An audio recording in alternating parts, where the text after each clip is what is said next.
Chaque année, le palmarès est attendu par les restaurateurs. Je parle bien sûr du guide Michelin. Cette année, pas de changement dans le Loir-et-Cher. Toujours 5 restaurants 1 étoile et 1 restaurant 2 étoiles à Onzain. Mais en Indre-et-Loire, 2 restaurants perdent leurs étoiles, un à Chinon et un à Amboise. Amboise qui voit en revanche l'arrivée d'un nouvel étoilé, le château de Pray et son chef Frédéric Brisset, et ce, juste après son installation. Aurélie Renaud. Noix de Saint-Jacques à la plancha, pieds de couteau, petits poireaux, soja et yuzu. Dans la cuisine de Frédéric Brisset flotte comme un air de bord de mer. Des poissons, des crustacés, des produits qu'il aime travailler, peut-être d'ailleurs en décalage avec ses origines castelroussines. Le chef a pris en main la carte du château de Pray il y a 1 an. Il allège les plats, modernise les alliances de saveurs. Un gros travail pour toute l'équipe qui a fini par payer.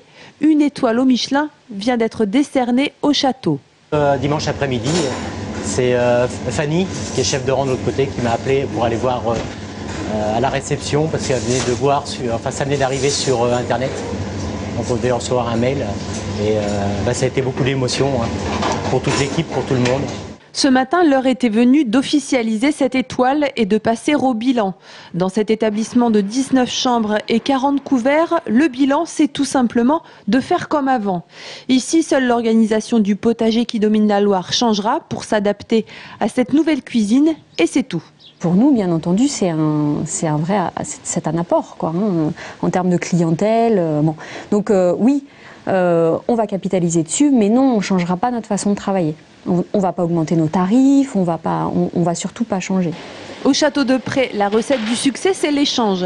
La carte suit les saisons et les humeurs du chef, mais également de toute son équipe.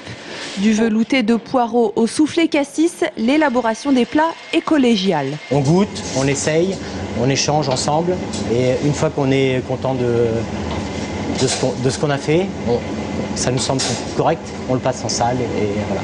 Mais aujourd'hui, c'est en effectif réduit que l'équipe travaille. En effet, le seul étoilé d'Amboise est à la recherche d'un commis de cuisine et d'un chef de rang.